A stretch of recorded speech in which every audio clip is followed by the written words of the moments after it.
ये क्या है, पहले कहीं पे फैसला हुआ कि आज कौन कौन जो है मेरे यहां सजदा करने के लिए इकट्ठा होगा। वहां पे फैसला हुआ, तकदीर लिख दी गई, हम यहां पे इकट्ठे हो गए। फिर क्या हुआ कि आप वहां से चले। जब चले तो एक एक कदम के बदले रब ने फरिश्तों को अनाउंस किया, कहा कि फरिश्तों, क्या तुमने कुरान मजीद फुरकान हमीद में नहीं पढ़ा कि जो मेरी तरफ एक कदम चलता है मेरी रहमत उसकी तरफ दौड़ के आती है। तो जब बंदा फासला तय करके रब के करम की तरफ चलता है, रब के लिए चलता है, तो रब की रहमत जो है उसकी तरफ दौड़ के आती है। जब बंदे पे सबसे बड़ा फजल होता है, सबसे बड़ा करम होता है, तो उसको क्या मिलता है? उसको ईमान मिलता है। बंदे पे सबसे बड़ा करम होता है, सबसे बड़ा फजल होता है, तो उसको ईमान मिलता है। कुरान मजीद फुरकान हमीद की आयत मुकद्दसा है जिसके अंदर रब्बे बारी ताला ने फरमाया कि इन्हें कह दे कि तुम अभी मुसलमान हो, मोमिन नहीं हो। तुम अभी मुसलमान हो, मोमिन नहीं हो।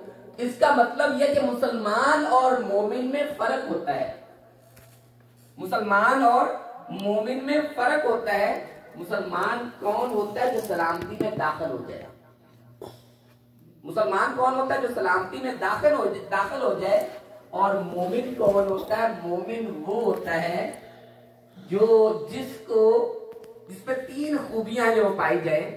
पहली खूबी कौन सी? कि उसको रब और उसका रसूल मुकर्रम सल्लल्लाहु अलैहि वसल्लम जान माल औलाद से प्यारे हो जाए। मोमिन कौन होता है? कि जिसको रसूल मुकर्रम सल्लल्लाहु अलैहि वसल्लम जान माल औलाद से प्यारे हो जाए, तो वो कौन कहलाता है? मोमिन। पहली शर्त। अच्छा, उस मोमिन को ईमान का जायका कैसे मिलता है? सही बुखारी की हदीस शरीफ है जिसका मफहूम है कि क्या हो कि रब और उसका रसूल तुम्हें जान माल औलाद से प्यारे हो जाए। तुम किसी एक शख्स से सिर्फ किसके लिए मोहब्बत करो? अल्लाह के लिए। जुम्मा करीम। और फिर फरमाया कि जब तुम्हें ईमान मिल जाए तो ईमान से निकलना ऐसे ही हो जैसे जहन्नम की आग में डाले जाना। तो अब नुक्ता समझने वाला ये है कि ईमान उस वक्त शुरू होता है जब बंदा बंदे से मोहब्बत शुरू करता है।